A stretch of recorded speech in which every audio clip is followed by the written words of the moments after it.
of clay. The first hours of the War of 1914. The summer of 1914 would have been full of clay. Full of clay. The first hours of the War of 1914. The summer of 1914 would have been memorable for us, even without the doom which had spread over the European earth. I had rarely experienced one more luxuriant, more beautiful, and, I am tempted to say, more summery. Throughout the days and nights the heavens were a silky blue, the air soft yet not sultry, the meadows fragrant and warm, the forests dark and profuse in their tender green. Even today, when I use the word summer, I think involuntarily of those radiant July days which I spent in Baden near Vienna. In order that I might concentrate on my work, I had retired for the month of July to this small romantic town, where Beethoven loved to spend his summer holidays, planning to pass the remainder of the season with my honored friend Verhaeren in his little country house in Belgium. In Baden, one does not have to leave the city to enjoy the country. The lovely, hilly forest insinuates itself between the low Biedermeier houses which have retained the simplicity and the charm of the Beethoven period. At all the cafes and restaurants one sat in the open and could mingle at pleasure with the light-hearted visitors who strolled about the Kurpark or slipped into a solitary path. Already on the eve of that 29th of June, which Catholic Austria celebrates as the feast day of Saints Peter and Paul, many guests had arrived from Vienna. In light summer dress, gay and carefree, the crowds moved about to the music in the park. The day was mild. A cloudless sky lay over the broad chestnut trees. It was a day made to be happy. The vacation days would soon set in for the people and children, and on this holiday they anticipated the entire summer, with its fresh air, its lush green, and the forgetting of all daily cares. I was sitting at some distance from the crowd in the park, reading a book. I still remember that it was Merezhkovsky's Tolstoy and Dostoevsky, and I read with interest and attention. Nevertheless, I was simultaneously aware of the wind in the trees, the chirping of the birds, and the music which was wafted toward me from the park. I heard the melodies distinctly without being disturbed by them, for our ear is so capable of adapting itself that a continuous din, or the noise of a street, or the rippling of a brook adjusts itself completely to our consciousness, and it is only an unexpected halt in the rhythm that startles us into listening. And so it was that I suddenly stopped reading when the music broke off abruptly. I did not know what piece the band was playing. I noticed only that the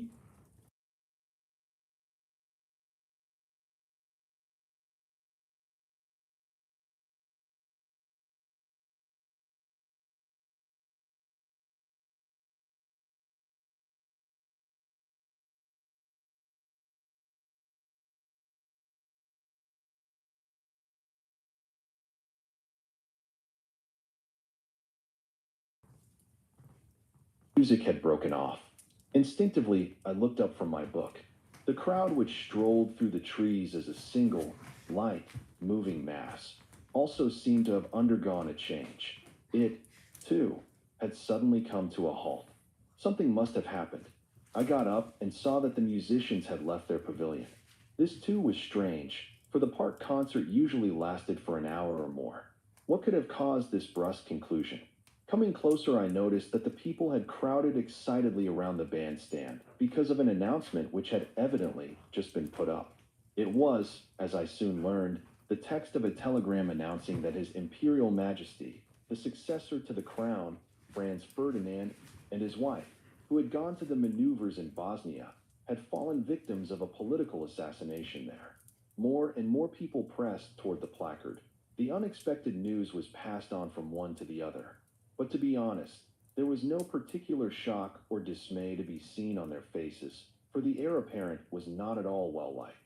From the very earliest days of my youth, I can recall another day when Crown Prince Rudolph, the Emperor's only son, had been found shot dead in Mayerling. Then the whole city was in a tumult of despair and excitement. Tremendous crowds thronged to witness his lying in state. The expression of shock and sympathy for the Emperor was overwhelming. That his only son and heir, who had been looked upon as an unusually progressive and humane Habsburg of whom much was expected, had passed on in the prime of life. But Franz Ferdinand lacked everything that counts for real popularity in Austria. amiability, personal charm, and easygoingness. I had often seen him in the theater. There he sat in his box, broad and mighty, with cold, fixed gaze, never casting a single friendly glance towards the audience or encouraging the actors with hearty applause. He was never seen to smile, and no photographs showed him relaxed. He had no sense for music and no sense of humor, and his wife was equally unfriendly. They both were surrounded by an icy air. One knew that they had no friends, and also that the old emperor hated him with all his heart because he did not have sufficient tact to hide his impatience to succeed to the throne. My almost mystic premonition that some misfortune would come from this man with his bulldog neck and his cold, staring eyes was by no means a personal one, but was shared by the entire nation, and so the news of his murder aroused no profound sympathy. 2 hours later, signs of genuine mourning were no longer to be seen. The throngs laughed and chattered, and as the evening advanced, music was resumed at public resorts. There were many on that day in Austria who secretly sighed with relief that this heir of the aged emperor had been removed in favor of the much more beloved young Archduke Karl. Of course, the newspapers printed lengthy eulogies on the following day, giving fitting expression to their indignation over the assassination. But there was no indication that the event was to be used politically against Serbia. The immediate concern of the imperial house was quite another one, namely the solemn obsequies. According to his rank as heir apparent, and especially since he had died in the service of the monarchy, his burial place would obviously have been the Capuchin vault, the historic place of interment of the Habsburgs. But Franz Ferdinand had married a Countess Chotek in the face of a long and bitter struggle on the part of the imperial family. She was a high aristocrat, but according to the secret, ancient family laws of the Habsburgs, she was not considered of equal birth with her husband, and at all the great official functions the archduchesses stubbornly clung to their precedence over the wife of the heir apparent, whose children were not entitled to the succession. The court pride even followed them in death. What? A Countess Chotek to be buried in the imperial vault of the Habsburgs. Perish the thought. A mighty intrigue set in. The archduchesses stormed the old emperor. Whereas official mourning was expected from the populace, within the palace there was a wild crossplay of bitterness and rancor, and, as usual, the dead were in the wrong. And trials then are usually allotted to The World of Yesterday by Stefan Zweig. Preface. I have never attached so much importance to my own person that I would have been tempted to tell others the story of my life. Much had to occur, infinitely more events, catastrophes, and trials than are usually allotted to a single generation had to come to pass before I found the courage to begin a book in which I was the principal person, or, better still, the pivotal point. Nothing is further from my thought than to take so prominent a place unless it be in the role of a narrator at an illustrated lecture. Time gives the pictures. I merely speak the words which accompany them. Actually, it is not so much the course of my own destiny that I relate, but that of an entire generation, the generation of our time, which was loaded down with a burden of fate as was hardly any other in the course of history.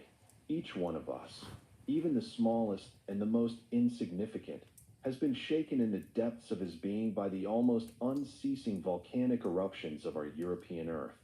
I know of no pre-eminence that I can claim in the midst of the multitude, except this, that as an Austrian, a Jew, an author, a humanist, and a pacifist, I have always stood at the exact point where these earthquakes were the most violent. 3 times they have overthrown my house and my existence, severed me from the past and all that was, and hurled me with dramatic force into the void, into the I know not whither, which I know so well. But I do not regret this. The homeless man becomes free in a new sense, and only he who has lost all ties need have no arrière-pensée. And so I hope at least to be able to fulfill one of the chief conditions of any fair portrayal of an era, namely, honesty and impartiality. For truly I have been detached, as rarely anyone has in the past, from all roots and from the very earth which nurtures them. I was born in 1881 in a great and mighty empire, in the monarchy of the Habsburgs. But do not look for it on the map. It has been swept away without trace. I grew up in Vienna, the 2,000-year-old supranational metropolis, and was forced to leave it like a criminal before it was degraded to a German provincial city. My literary work, in the language in which I wrote it, was burned to ashes in the same land where my books made friends of millions of readers. And so I belong nowhere, and everywhere am a stranger, a guest at best. Europe, the homeland of my heart's choice, is lost to me, since it has torn itself apart suicidally a second time in a war of brother against brother. Against my will I have witnessed the most terrible defeat of reason and the wildest triumph of brutality in the chronicle of the ages. Never, and I say this without pride, but rather with shame, has any generation experienced such a moral retrogression from such a spiritual height as our generation has. In the short interval between the time when my beard began to sprout and now, when it is beginning to turn gray, in this half-century more radical changes and transformations have taken place than in 10 generations of mankind, and each of us feels. It is almost too much. My today and each of my yesterdays, my rises and falls, are so diverse that I sometimes feel as if I had lived not one, but several existences, each one different from the others. For it often happens that when I carelessly speak of my life, I am forced to ask, which life? The one before the World War, the one between the first and the second, or the life of today? Or I find myself saying, my house. And at first I do not know which of my former homes I mean, the one in Bath or the one in Salzburg, or my parental home in Vienna. Or I say, among our people. And then I must acknowledge with dismay that for a long time past I have not belonged to the people of my country any more than I belong to the English or the Americans. To the former, I am no longer organically bound. To the latter, I have never become wholly linked. My feeling is that the world in which I grew up, and the world of today, and the world between the two, are entirely separate worlds. Whenever, in conversation with younger friends, I relate some episode of the time before the First War, I notice from their astonished questions how much that is still obvious reality to me has already become historical and incomprehensible to them. And some secret instinct tells me that they are right. All the bridges between our today and our yesterday and our yesteryears have been burnt. I myself cannot help but wonder at the profusion and variety which we have compressed into a single, though highly uncomfortable and dangerous, existence, and the more when I compare it with the manner of living of my ancestors. My father, my grandfather, what did they see? Each of them lived his life in uniformity. A single life from beginning to end, without ascent, without decline, without disturbance or danger, a life of slight anxieties, hardly noticeable transitions. In even rhythm, leisurely and quietly, the wave of time bore them from the cradle to the grave. They lived in the same country, in the same city, and nearly always in the same house. What took place out in the world only occurred in the newspapers and never knocked at their door. In their time, some war happened somewhere, but, measured by the dimensions of today, it was only a little war. It took place far beyond the border. One did not hear the cannon, and after 6 months it died down, forgotten, a dry page of history, and the old accustomed life began anew. But in our lives there was no repetition. Nothing of the past survived. Nothing came back.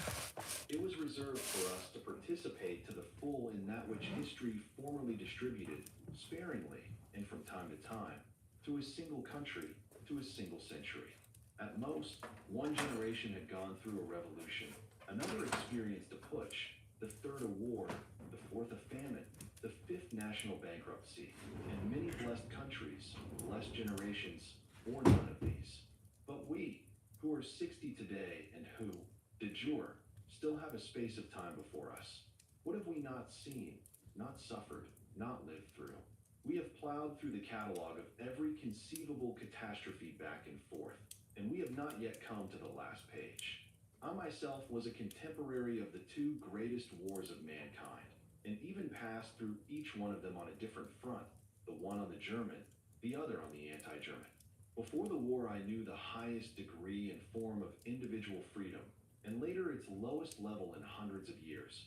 I have been celebrated and despised, free and unfree, rich and poor. All the livid steeds of the apocalypse have stormed through my life. Revolution and famine, inflation and terror, epidemics and immigration. I have seen the great mass ideologies grow and spread before my eyes. Fascism in Italy, National Socialism in Germany, Bolshevism in Russia, and above all else that arch-plague nationalism, which has poisoned the flower of our European culture.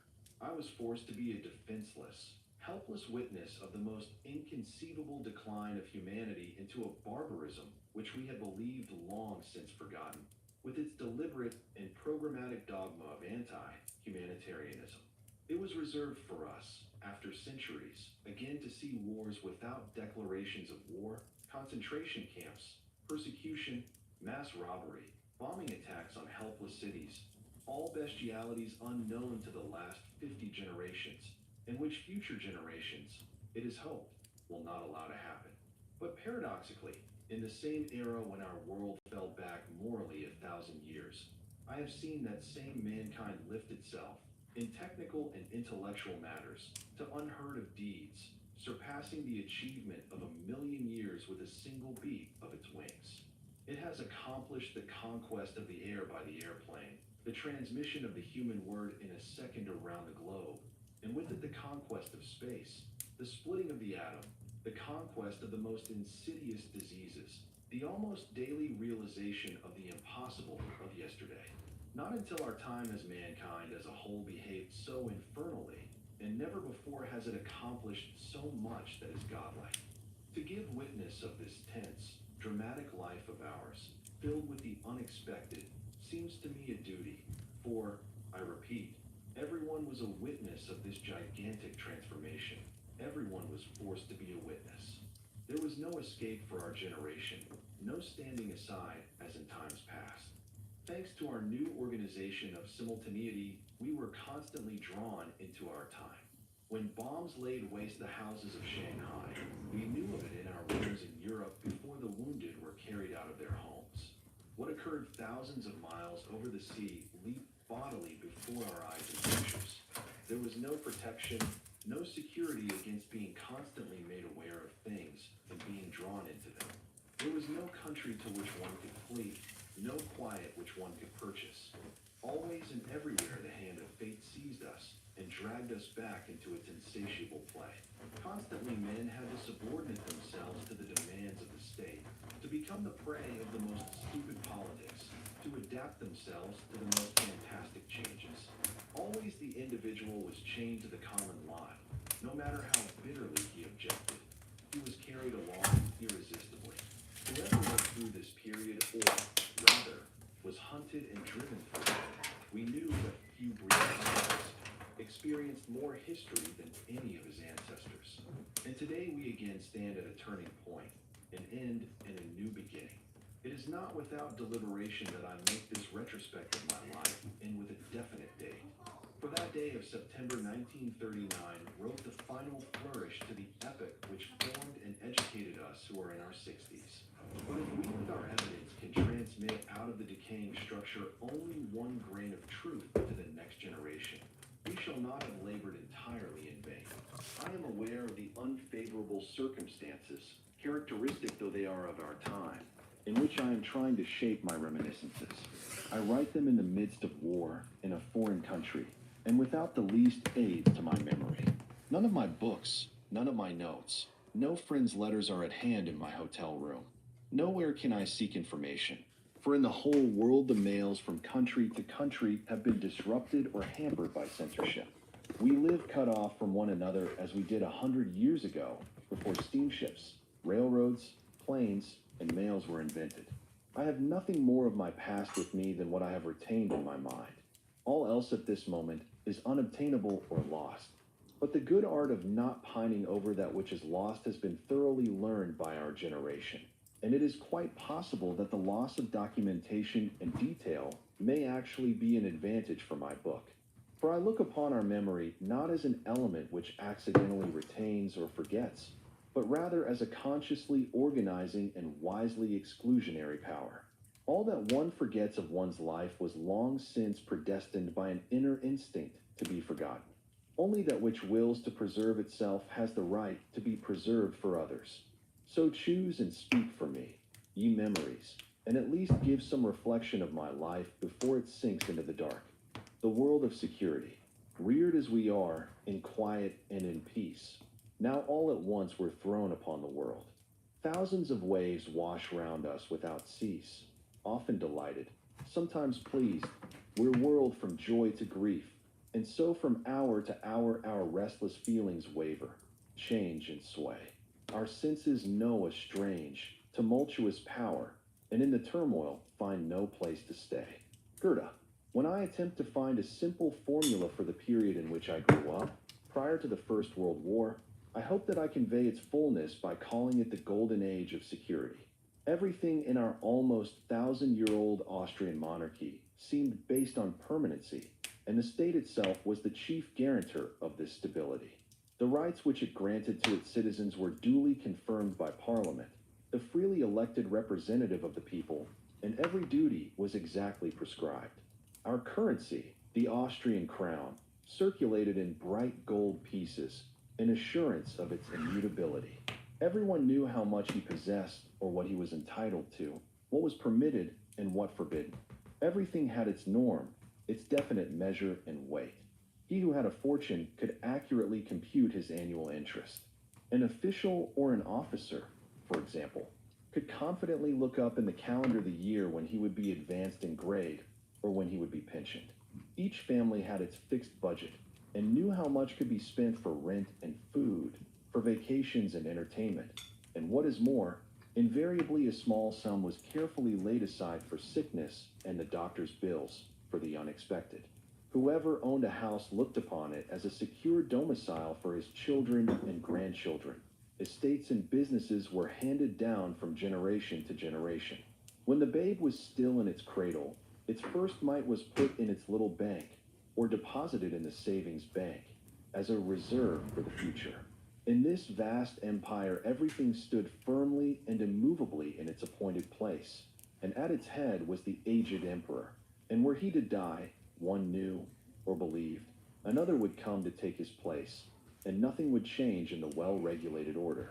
No one thought of wars, of revolutions, or revolts.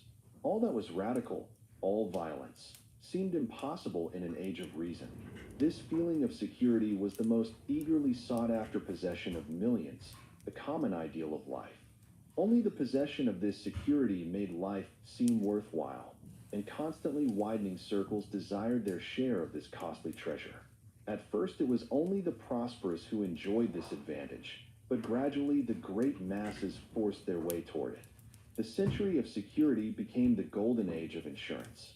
One's house was insured against fire and theft, one's field against hail and storm, one's person against accident and sickness. Annuities were purchased for one's old age, and a policy was laid in a girl's cradle for her future dowry. Finally, even the workers organized, and won standard wages and workmen's compensation. Servants saved up for old age insurance and paid in advance into a burial fund for their own interment. Only the man who could look into the future without worry could thoroughly enjoy the present. Despite the propriety and the modesty of this view of life, there was a grave and dangerous arrogance in this touching confidence that we had barricaded ourselves to the last loophole against any possible invasion of fate. In its liberal idealism, the 19th century was honestly convinced that it was on the straight and unfailing path toward being the best of all worlds. Earlier eras, with their wars, famines, and revolts, were deprecated as times when mankind was still immature and unenlightened.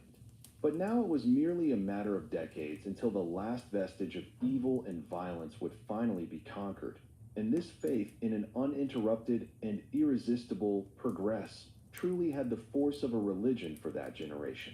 One began to believe more in this progress than in the Bible, and its gospel appeared ultimate because of the daily new wonders of science and technology. In fact, at the end of this peaceful century, a general advance became more marked, more rapid, more varied. At night, the dim street lights of former times were replaced by electric lights. The shops spread their tempting glow from the main streets out to the city limits. Thanks to the telephone, one could talk at a distance from person to person. People moved about in horseless carriages with a new rapidity. They soared aloft, and the dream of Icarus was fulfilled. Comfort made its way from the houses of the fashionable to those of the middle class. It was no longer necessary to fetch water from the pump or the hallway, or to take the trouble to build a fire in the fireplace. Hygiene spread and filth disappeared.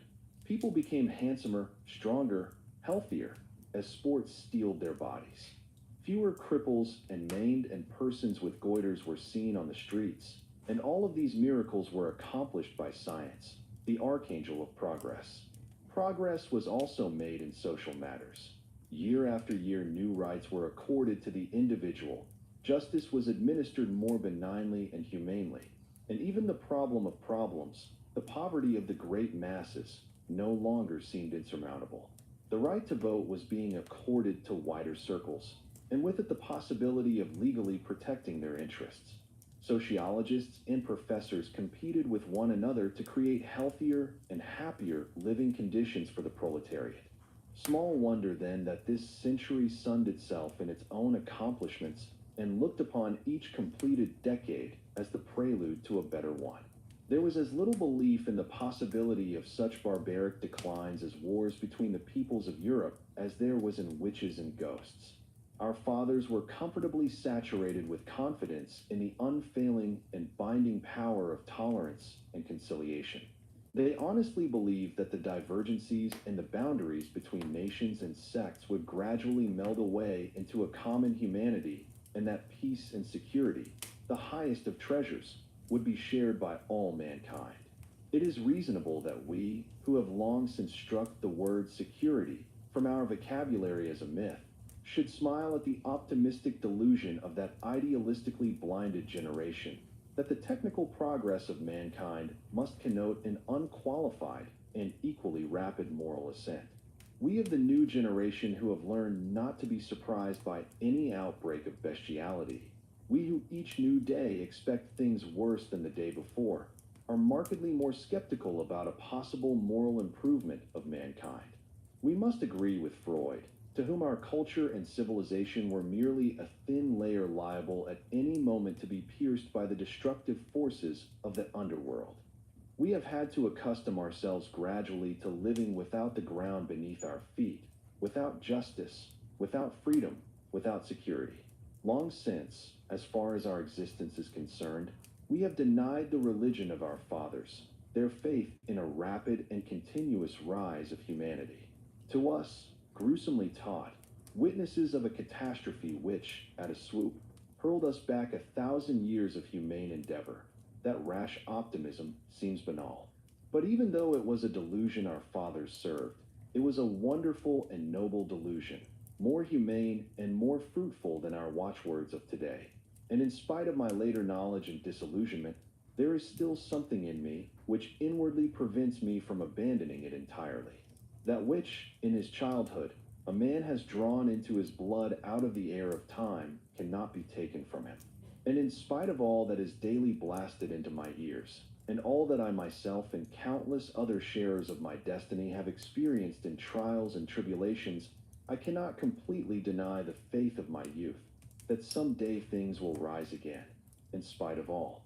Even in the abyss of despair in which today, half blinded, we grope about with distorted and broken souls, I look up again and again to those old star patterns that shone over my childhood, and comfort myself with the inherited confidence that this collapse will appear, in days to come, as a mere interval in the eternal rhythm of the onward and onward. Today, now that the great storm has long since smashed it, we finally know that that world of security was not but a castle of dreams. My parents lived in it as if it had been a house of stone. Not once did a storm, or even a sharp wind, break in upon their warm, comfortable existence. True, they had a special protection against the winds of time. They were wealthy people who had become rich gradually, even very rich, and that filled the crevices of wall and window in those times. Their way of life seems to me to be so typical of the so-called good Jewish bourgeoisie, which gave such marked value to Viennese culture and which was requited by being completely uprooted. that in telling of their quiet and comfortable existence, I am actually being quite impersonal. 10 or 20,000 families like my parents lived in Vienna in that last century of assured values. My father's family came from Moravia. There the Jewish communities lived in small country villages on friendly terms with the peasants and the petty bourgeoisie. They were entirely free both of the sense of inferiority and of the smooth, pushing impatience of the Galician or Eastern Jews. Strong and powerful, owing to their life in the country, they went their way quietly and surely, as the peasants of their homeland strode over the fields. Early emancipated from their orthodox religion, they were passionate followers of the religion of the time, progress, and in the political era of liberalism, they supported the most esteemed representatives in parliament. When they moved from their home to Vienna, they adapted themselves to the higher cultural sphere with phenomenal rapidity, and their personal rise was organically bound up with the general rise of the times. In this form of transition, too, our family was typical. My grandfather on my father's side was a dry goods dealer. In the second half of the century, the industrial turn of the tide began in Austria. The mechanical weaving looms and spinning machines imported from England brought, through rationalization, a tremendous lowering of prices as compared with the accustomed hand weaving.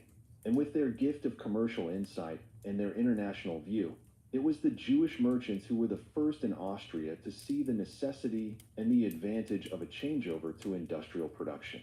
Usually with but limited capital, they founded the quickly improvised factories, at first run only by water power, which gradually grew into the mighty Bohemian textile industry that dominated all of Austria and the Balkans. Whereas my grandfather, as a typical representative of the earlier era, was engaged in the trade in finished goods, my father determinately went over into the new era, and in his 30th year founded a small weaving mill in northern Bohemia, which, in the course of the years, slowly and methodically developed into a considerable undertaking. So careful a manner of expansion, in spite of the tempting turn of affairs, was entirely in keeping with the times. Furthermore, it was indicative of my father's moderate and entirely unready nature. He was imbued with the credo of his epic, safety first. It seemed important to him to own a solid, another favorite word of the period, undertaking maintained by his own capital, rather than to create a huge enterprise with the help of bank credits and mortgages. His greatest pride during his lifetime was that no one had ever seen his name on a promissory note or on a draft, and that his accounts were always on the credit side of the ledger in the Rothschild Bank, the Kreditanstalt. Needless to say, the safest of banks. Any profit that entailed even the shadow of a risk was against his principles, and throughout the years he never participated in anyone else's business. If, nonetheless, he gradually grew rich and richer, it was not due to incautious speculation or particularly far-seeing operations, but rather thanks to his adapting himself to the general methods of that careful period, namely, to consume only a modest portion of one's income, and consequently to be able to add an appreciably larger sum to one's capital from year to year. Like most of his generation, he would have regarded a man who carelessly ate up half his income without thinking of the future. This is another phrase of the age of security, as a doubtful wastrel. Thanks to the constant accumulation of profits, in an era of increasing prosperity in which the state never thought of nibbling off more than a few percent of the income of even the richest, and in which, on the other hand, state and industrial bonds bore high rates of interest, to grow richer was nothing more than a passive activity for the wealthy. And it was worthwhile. Not yet, as later at the time of the inflation, where the thrifty robbed, and the solid business men swindled, and the patient and the non-speculating made the best profit. Owing to his observance of the prevailing system of his time, my father, at 50, was counted among the very wealthy, even by international standards. But the living conditions of my family kept pace only haltingly with the always rapidly increasing fortune. We gradually acquired small comforts. We moved from a smaller to a larger house. In the spring, we rented a carriage for the afternoons, traveled second class in a sleeping car. But it was not until he was 50 that my father allowed himself the luxury of spending a month in the winter with my mother in Nice.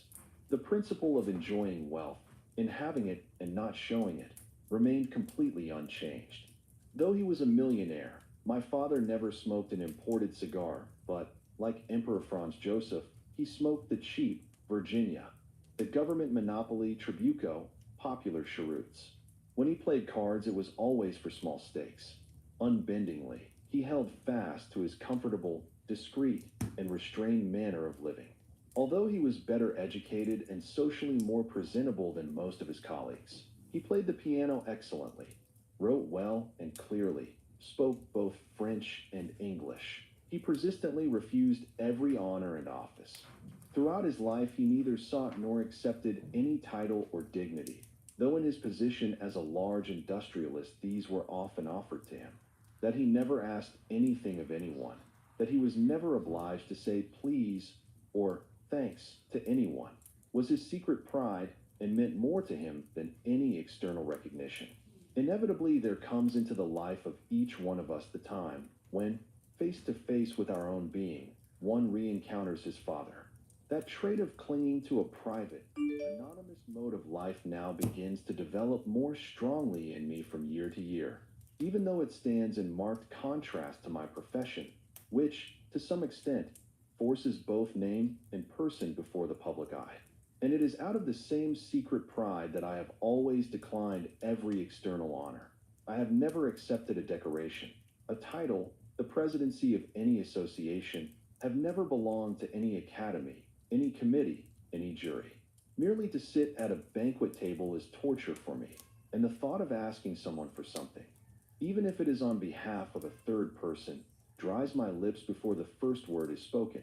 I know how outmoded such inhibitions are in a world where one can remain free only through trickery and flight, and where, as Father Goethe so wisely says, decorations and titles ward off many a shove in the crowd. But it is my father in me, and it is his secret pride that forces me back, and I may not offer opposition, for I thank him for what may well be my only definite possession, the feeling of inner freedom. My mother, whose maiden name was Breder, was of a different, more international origin. She was born in Ancona, in the south of Italy, and spoke Italian as well as German as a child. Whenever she discussed anything with my grandmother or with her sister that was not destined for the servants' ears, she reverted to Italian. From my earliest youth, I was familiar with risotto and artichokes, then still quite rare, as well as other specialties of the Mediterranean kitchen, and later, whenever I went to Italy, I always felt at home from the first moment of my arrival. But my mother's family was by no means Italian. Rather, it was consciously international. The Breders, who originally owned a banking business, had, after the example of the great Jewish banking families, though on a much smaller scale, early distributed themselves over the world from Hohenems, a small place near the Swiss border. Some went to St. Gall, others to Vienna and Paris, my grandmother to Italy, my uncle to New York, and this international contact gave them a better polish, wider vision, and a certain family pride. There were no longer any small merchants or commission brokers in this family, but only bankers, directors, professors, lawyers, and doctors. Each one spoke several languages, and I can recall how natural it was to change from one language to another at table in my aunt's house in Paris. They were a family who made much of solidarity, and when a young girl from among the poorer relatives had reached the marrying age, the entire family collected a considerable dowry to prevent her from marrying beneath her. My father was respected because he was an industrialist, but my mother, although she was most happily married to him, would never have allowed his relatives to consider themselves on the same plane with her own. This pride in coming from a good family was ineradicable in all the Breders, and when in later years one of them wished to show me his particular goodwill, he would say condescendingly, "You really are a regular Breder," as if to say, "You fell out on the right side." This sort of nobility, which many Jewish families arrogated to themselves, sometimes amused and sometimes annoyed my brother and me, even when we were children. We were always being told that these were fine people, that others were not fine. Every friend's pedigree was examined back to the earliest generation to see whether or not he came from a good family, and all his relatives, as well as his wealth, were checked. This constant categorization, which actually was the main topic of every familiar and social conversation, at that time seemed to be most ridiculous and snobbish, because for all Jewish families, it was merely a matter of 50 or 100 years earlier or later that they had come from the same ghetto. It was not until much later that I realized that this conception of good family, which appeared to us boys to be a parody of an artificial pseudo-aristocracy, was one of the most profound and secret tendencies of Jewish life. It is generally accepted that getting rich is the only and typical goal of the Jew. Nothing could be further from the truth. Riches are to him merely a stepping stone, a means to the true end, and in no sense the real goal. The real determination of the Jew is to rise to a higher cultural plane in the intellectual world. Even in the case of Eastern Orthodox Jewry, where the weaknesses as well as the merits of the whole race are more intensely manifested, this supremacy of the will to the spiritual over the mere material finds plastic expression. The holy man, the Bible student, is 1,000 times more esteemed within the community than the rich man. Even the wealthiest man will prefer to give his daughter in marriage to the poorest intellectual than to a merchant. This elevation of the intellectual to the highest rank is common to all classes. The poorest beggar who drags his pack through wind and rain will try to single out at least one son to study, no matter at how great a sacrifice. And it is counted a title of honor for the entire family to have someone in their midst, a professor, a savant, or a musician, who plays a role in the intellectual world, as if through his achievements he ennobled them all. Subconsciously, something in the Jew seeks to escape the morally dubious, the distasteful, the petty, the unspiritual, which is attached to all trade and all that is purely business, and to lift himself up to the moneyless sphere of the intellectual, as if, in the Wagnerian sense, he wished to redeem himself and his entire race from the curse of money. And that is why among Jews the impulse to wealth is exhausted in two, or at most three, generations within one family, and the mightiest dynasties find their sons unwilling to take over the banks, the factories, the established and secure businesses of their fathers.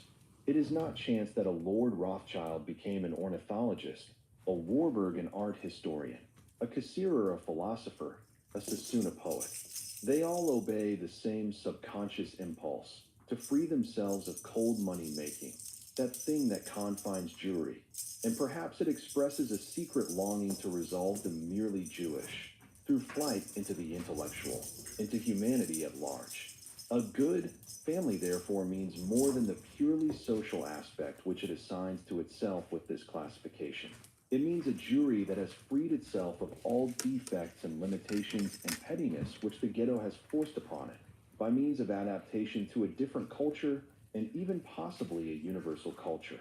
That this flight into the intellectual has become as disastrous for the Jew, because of a disproportionate crowding of the professions, as formerly his confinement in the purely material, simply belongs to the eternal paradoxes of Jewish destiny. There is hardly a city in Europe where the drive towards cultural ideals was as passionate as it was in Vienna, precisely because the monarchy, because Austria itself for centuries had been neither politically ambitious nor particularly successful in its military actions. The native pride had turned more strongly toward a desire for artistic supremacy. The most important and the most valuable provinces, German and Italian, Flemish and Walloon, had long since fallen away from the old Habsburg Empire that had once ruled Europe. Unsullied in its old glory, the capital had remained, the treasure of the court, the preserver of 1,000-year-old tradition. The Romans had laid the first stones of this city as a castrum, a fortress, an advance outpost to protect Latin civilization against the barbarians. And more than 1,000 years later, the attack of the Ottomans against the West shattered against these walls. Here rode the Nibelungs. Here the immortal Pleiades of music shone out over the world. Gluck, Haydn, Mozart, Beethoven, Schubert, Brahms, and Johann Strauss. Here all the streams of European culture converged. At court, among the nobility, and among the people, the German was related in blood to the Slavic, the Hungarian, the Spanish, the Italian, the French, the Flemish, And it was the particular genius of this city of music that dissolved all the contrasts harmoniously into a new and unique thing: the Austrian, the Viennese. Hospitable and endowed with a particular talent for receptivity, the city drew the most diverse forces to it, loosened, propitiated, and pacified them. It was sweet to live here, in this atmosphere of spiritual conciliation, and subconsciously every citizen became supranational, cosmopolitan, a citizen of the world.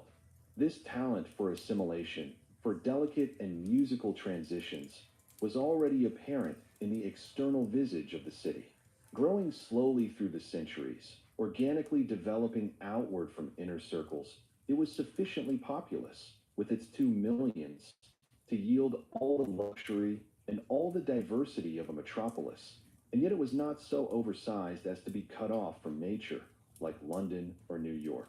The last houses of the city mirrored themselves in the mighty Danube, or looked out over the wide plains, or dissolved themselves in gardens and fields, or climbed in gradual rises the last green wooded foothills of the Alps. One hardly sensed where nature began and where the city. One melted into the other without opposition, without contradiction.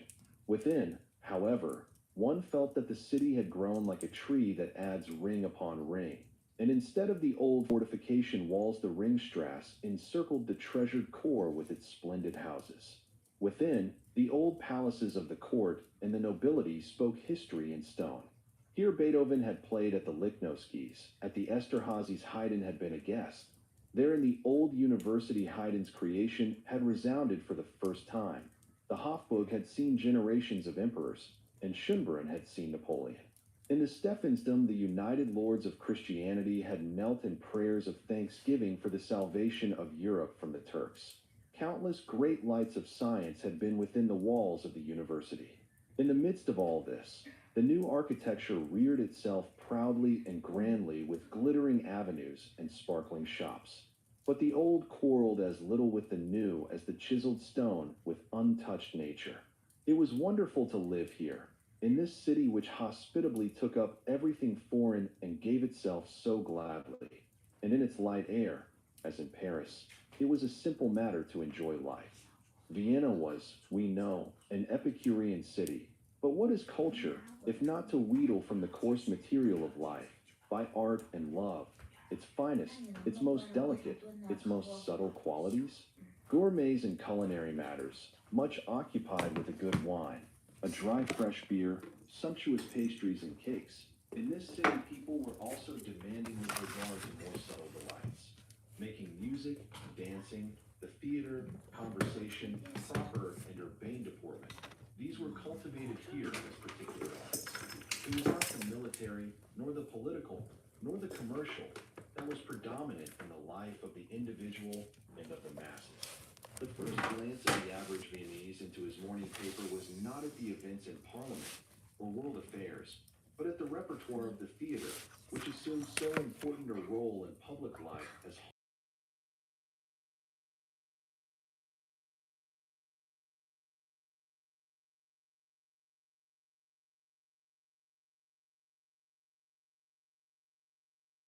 macrocosm, the brightly colored reflection in which the city saw itself, the only true cortigiano of human taste. In the court actor, the spectator saw an interesting example of how one ought to dress, how to walk into a room, how to converse, which words one might employ as a man of good taste, and which to avoid.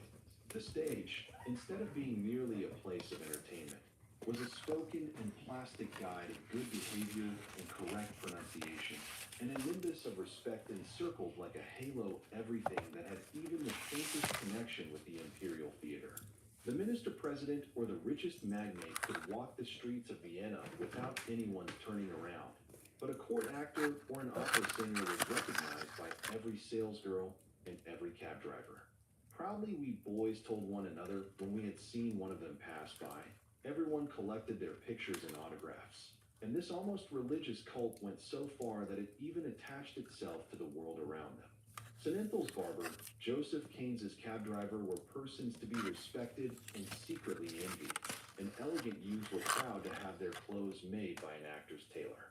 Every jubilee and every funeral of a great actor was turned into an event that overshadowed all political occurrences. To have one's play given at the Burg Theater was the greatest dream of every Viennese writer, because it meant a sort of lifelong nobility and brought with it a series of honors, such as complimentary tickets for life and invitations to all official functions. One virtually became a guest in the imperial household. I can still recall the imposing way in which my own introduction took place. In the morning, the director of the Burg Theater had asked me to come to his office to tell me, after having congratulated me, that my drama had been accepted by the Burg Theater. When I came home at night, his visiting card was in my room. He had paid me, a 26-year-old, a formal return visit, for I, merely by being accepted as an author of the imperial stage, had become a gentleman, whom the director of the institution had to treat as a peer. And whatever happened in the theater indirectly touched everyone, even those who had no direct connection with it. I can remember, for example, that once when I was very young our cook ran into the room with tears in her eyes. She had just been told that Charlotte Walter, the most prominent actress of the Burg Theater, had died. The grotesque thing about her wild mourning was obviously the fact that this old, semi-illiterate cook had never once been in the fashionable Burg Theater, and that she had never seen Walter either on the stage or elsewhere. But a great national actress was the collective property of the entire city of Vienna, and even an outsider could feel that her death was a catastrophe. Every loss, for instance the departure of a beloved singer or artist, was immediately transformed into national mourning.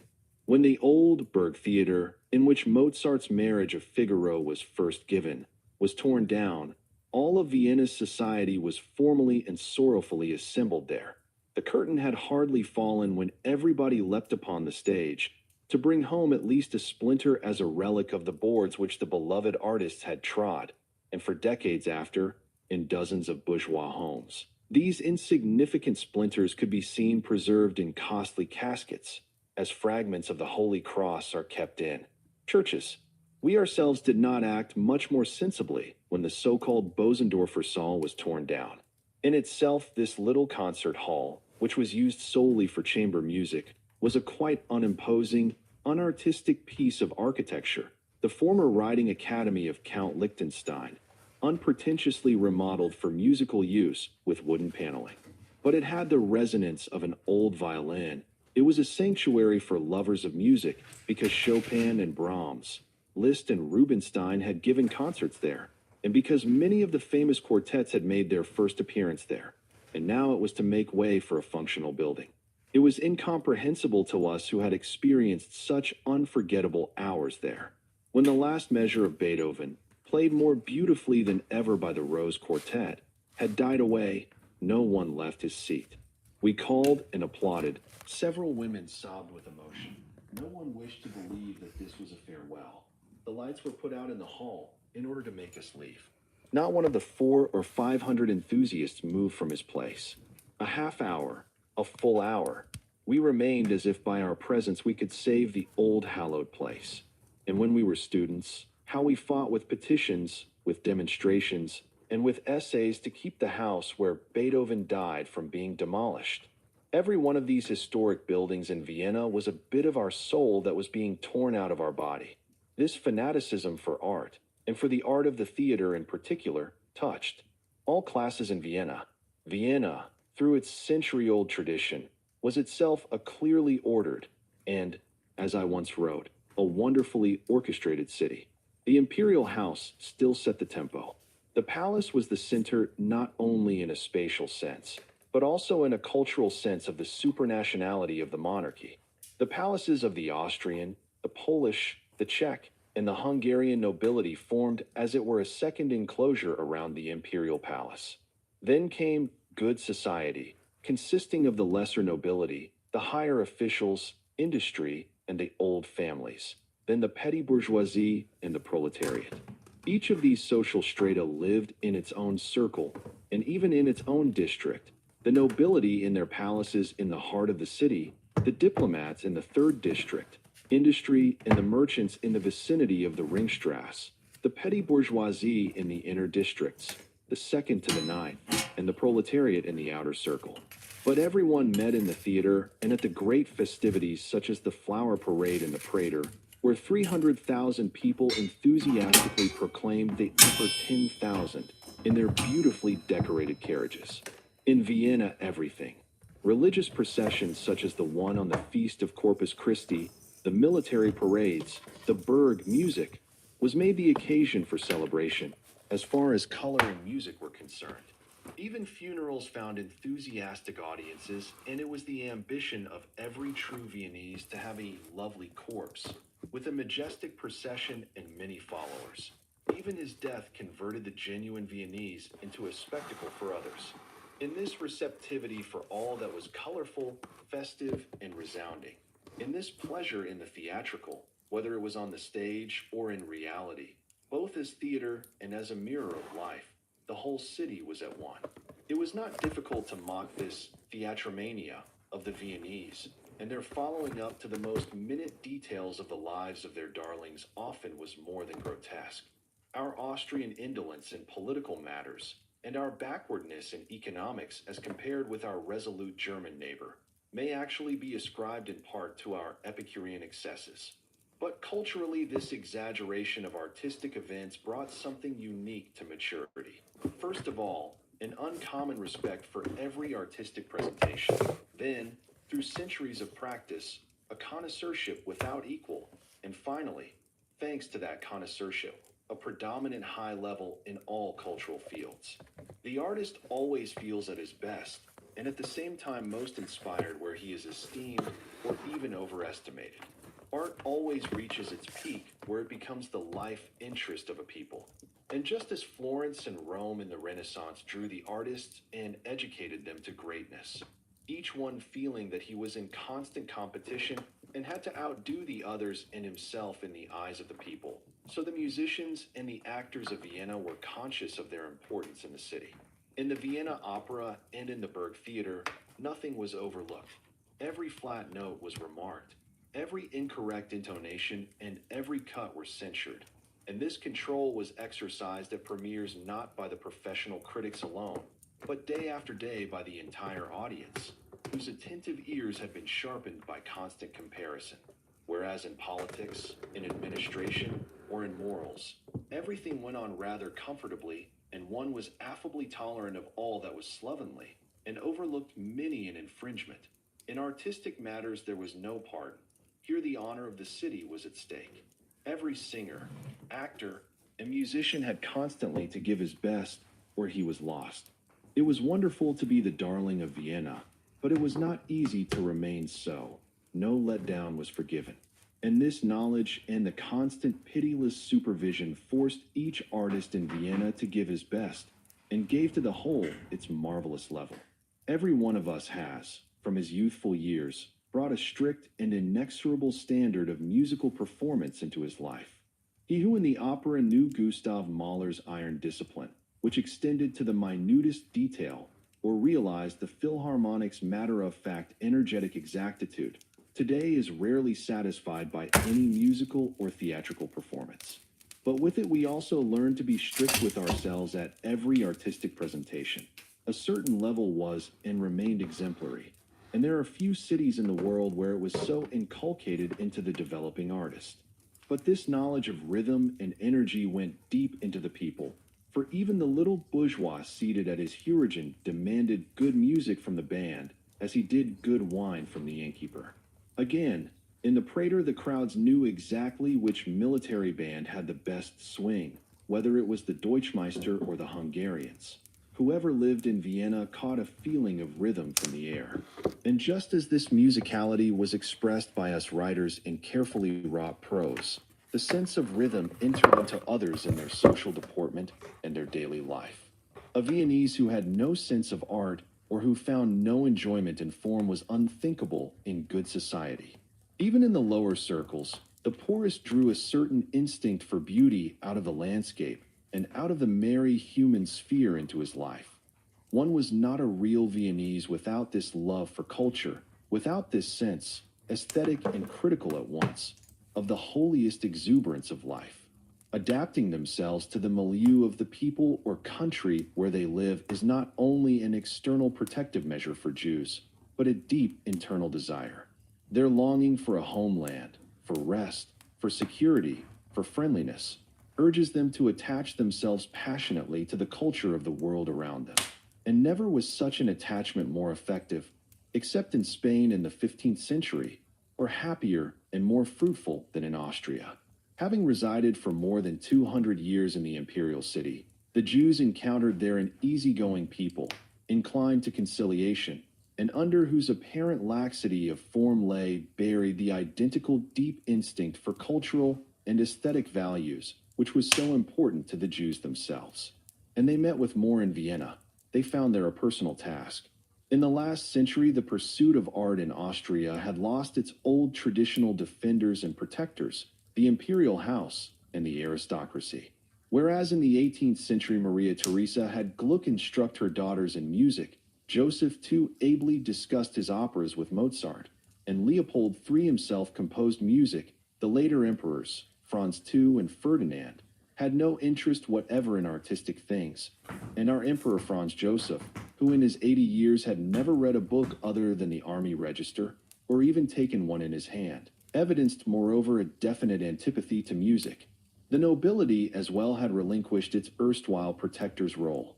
Gone were the glorious days when the Esterházys harbored a Haydn, the Lobkowitzes and the Kinskys and Waldsteins competed to have a premiere of Beethoven in their palaces, where a Countess Thun threw herself on her knees before the great demigod, begging him not to withdraw Fidelio from the opera.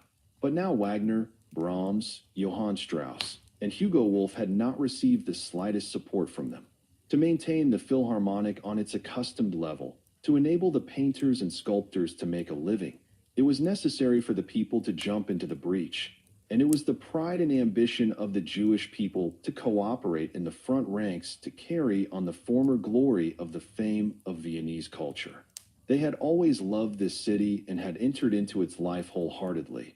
But it was first of all by their love for Viennese art that they felt entitled to full citizenship, and that they had actually become true Viennese. In public life, they exerted only a meager influence. The glory of the imperial house overshadowed every private fortune. The leading positions in the administration of the state were held by inheritance. Diplomacy was reserved for the aristocracy, the army and higher officialdom for the old families. And the Jews did not even attempt ambitiously to enter into these privileged circles. They tactfully respected these traditional rights as being quite matter of course.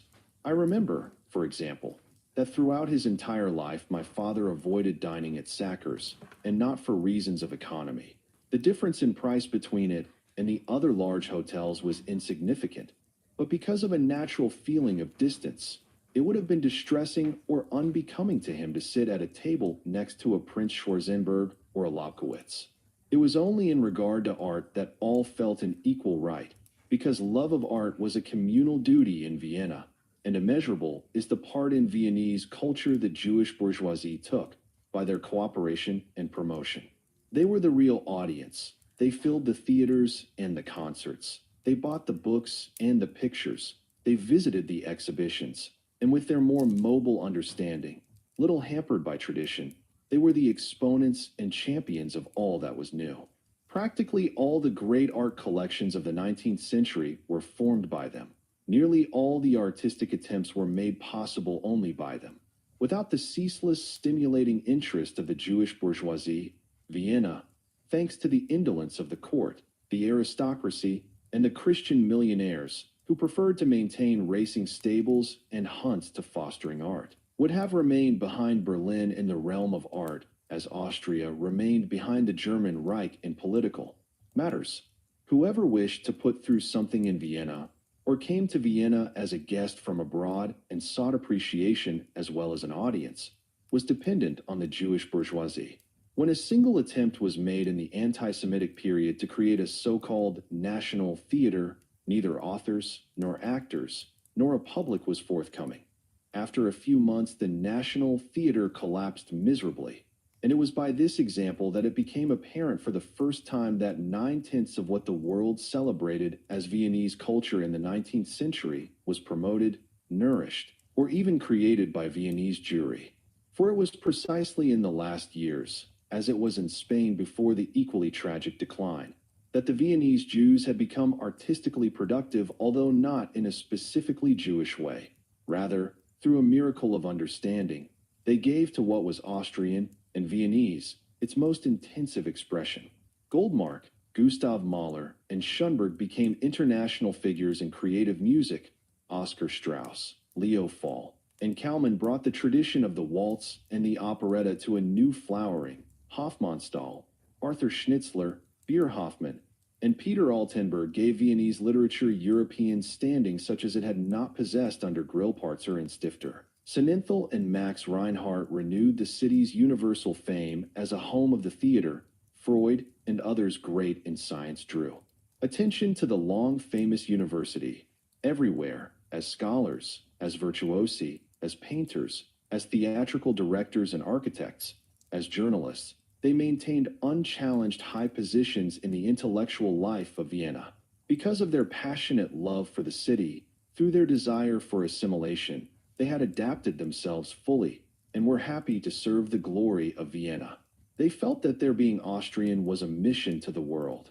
And, for honesty's sake it must be repeated, much, if not the most of all that Europe and America admire today, as an expression of a new, rejuvenated Austrian culture, in literature, the theater, in the arts and crafts, was created by the Viennese Jews who, in turn, by this manifestation achieved the highest artistic performance of their millennial spiritual activity. Centuries of intellectual energy joined here with a somewhat effete tradition and nurtured, revived, increased, and renewed it with fresh strength and by tireless attention. Only the coming decades will show the crime that Hitler perpetrated against Vienna when he sought to nationalize and provincialize this city whose meaning and culture were founded in the meeting of the most heterogeneous elements, and in her spiritual supranationality. For the genius of Vienna, a specifically musical one, was always that it harmonized all the national and lingual contrasts. Its culture was a synthesis of all Western cultures. Whoever lived there and worked there felt himself free of all confinement and prejudice. Nowhere was it easier to be a European, and I know that to a great extent I must thank this city, which already in the time of Marcus Aurelius defended the Roman, the universal spirit, that at an early age I learned to love the idea of comradeship as the highest of my heart. One lived well and easily and without cares in that old Vienna, and the Germans in the north looked with some annoyance and scorn upon their neighbors on the Danube who, instead of being proficient and maintaining rigid order, permitted themselves to enjoy life, ate well, took pleasure in feasts and theaters, and, besides, made excellent music. Instead of German proficiency, which after all has embittered and disturbed the existence of all other peoples, and the forward chase and the greedy desire to get ahead of all others, in Vienna one loved to chat, cultivated a harmonious association, and light-heartedly, and perhaps with lax conciliation permitted each one his share without envy. Live and let live was the famous Viennese motto, which today still seems to me to be more humane than all the categorical imperatives, and it maintained itself throughout all classes. Rich and poor, Czechs and Germans, Jews and Christians, lived peaceably together in spite of occasional chafing. And even the political and social movements were free of the terrible hatred which has penetrated the arteries of our time as a poisonous residue of the First World War. In the old Austria, they still strove chivalrously. They abused each other in the news and in the parliament.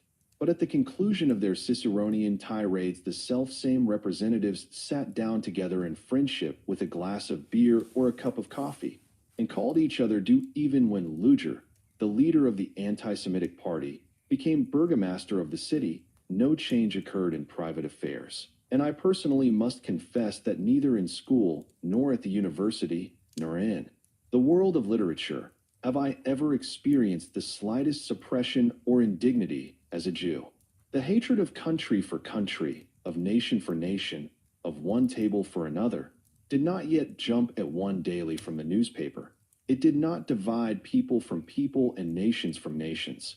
Not yet had every herd and mass feeling become so disgustingly powerful in public life as today. Freedom in one's private affairs, which is no longer considered comprehensible, was taken for granted. One did not look down upon tolerance as one does today as weakness and softness, but rather praised it as an ethical force. For it was not a century of suffering in which I was born and educated. It was an ordered world with definite classes and calm transitions, a world without haste. The rhythm of the new speed had not yet carried over from the machines, the automobile, the telephone, the radio, and the airplane, to mankind. Time and age had another measure. One lived more comfortably, and when I try to recall to mind the figures of the grown-ups who stood about my childhood, I am struck with the fact that many of them were corpulent at an early age. My father, my uncle, my teacher, the salesman in the shops, the members of the Philharmonic at their music stands were already, at 40, portly and worthy men. They walked slowly, they spoke with measured accent, and, in their conversation, stroked their well-kept beards which often had already turned gray. But gray hair was merely a new sign of dignity, and as sedate, man consciously avoided the gestures and high spirits of youth as being unseemly. Even in my earliest childhood, when my father was not yet 40, I cannot recall ever having seen him run up or down the stairs, or ever doing anything in a visibly hasty fashion. Speed was not only thought to be unrefined, but indeed was considered unnecessary, for in that stabilized bourgeois world with its countless little securities, well palisaded on all sides, nothing unexpected ever occurred. Such catastrophes as took place outside on the world's periphery never made their way through the well-padded walls of secure living. The Boer War, the Russo-Japanese War, the Balkan War itself did not penetrate the existence of my parents. They passed over all reports of war in the newspapers just as they did the sporting page. And truly, what did it matter to them what took place outside of Austria? What did it change in their lives? In their Austria, in that tranquil epoch, there were no state revolutions, no crass destruction of values. If stocks sank 4 or 5 points on the exchange, it was called a crash, and they talked earnestly, with furrowed brows, about the catastrophe. One complained more as a habit than because of actual conviction about the high taxes, which de facto, in comparison with those of the post-war period, were nothing other than small tips to the state. Exact stipulations were set down in testaments to guard grandchildren and great-grandchildren against the loss of their fortunes, as if security were guaranteed by some sort of invisible promissory note by the eternal powers. Meanwhile, one lived comfortably and stroked one's petty cares as if they were faithful, obedient pets of whom one was not in the least afraid. That is why when chance places an old newspaper of those days in my hands, and I read the excited articles about some little community election, when I try to recall the plays in the Berg Theater with their tiny problems, or the disproportionate excitement of our youthful discussions about things that were so terribly unimportant, I am forced to smile. How Lilliputian were all these cares, how win still the time. It had better luck, the generation of my parents and my grandparents. It lived quietly, straight and clearly from one end of its life to the other. But even so, I do not know if I envy them.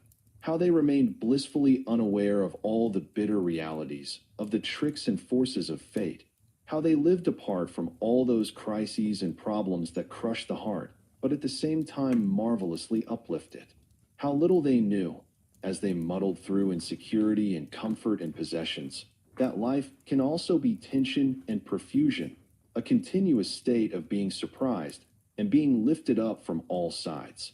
Little did they think in their touching liberalism and optimism that each succeeding day that dawns outside our window can smash our life. Not even in their darkest nights was it possible for them to dream how dangerous man can be, or how much power he has to withstand dangers and overcome trials. We, who have been hounded through all the rapids of life, we who have been torn loose from all roots that held us. We, always beginning anew when we have been driven to the end. We, victims and yet willing servants of unknown, mystic forces. We, for whom comfort has become a saga and security a childhood dream. We have felt the tension from pole to pole and the eternal dread of the eternal new in every fiber of our being. Every hour of our years was bound up with the world's destiny. Suffering and joyful, we have lived time and history far beyond our own little existence, while they, the older generation, were confined within themselves. Therefore, each one of us, even the smallest of our generation, today knows 1,000 times more about reality than the wisest of our ancestors. But nothing was given to us. We paid the price, fully and validly, for everything. School. Okay, finish today. Tomorrow maybe we'll do the second one. School in the last century. Bye bye.